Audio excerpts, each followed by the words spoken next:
So, ito yung lechon, ang mahal talaga, 3. Ayan, diba? Natalo na. Tapos, itong tignan niya kung crunchy. Ayan, makrunchy siya. Tapos, nilagay-lagay niya. Tapos, ito, hiwain niya yung lechon. Baka maluto yan, no? Mahal talaga sa kilo. Mahal ang presyo. Spice.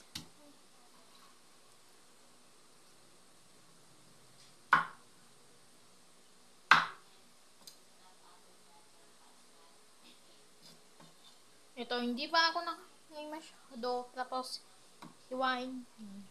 Iugatin niya. Yan, gagan. Itong knife.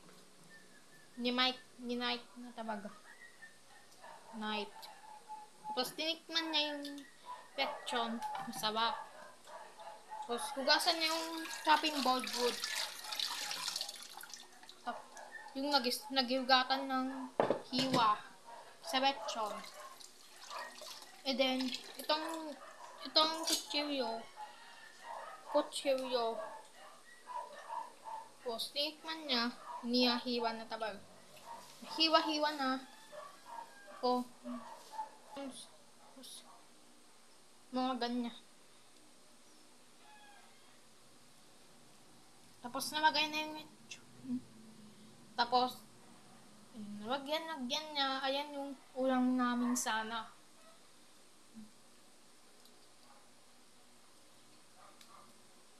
Baka ulang.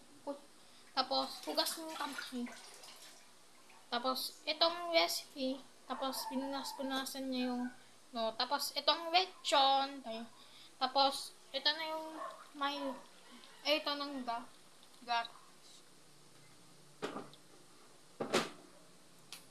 gatas.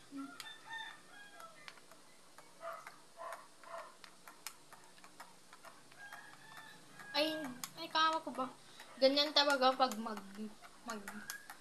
magmawahit. Mayo kasi. Ganyan ang mayo. Tapos, ito na. Ginawa niya yung pena. Tapos, tignan yung ulam. Tapos, tignan sa recipe. Tapos, ito na. Ito, di kain ng sohn. Naluto? Ayan, ito. Ayan, hindi daw mapigas yung babak niya. See you sa recipe. Bye.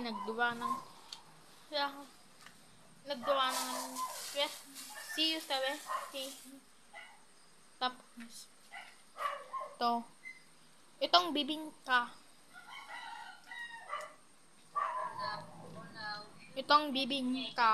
Kainin niya. Kakainin ng di kain.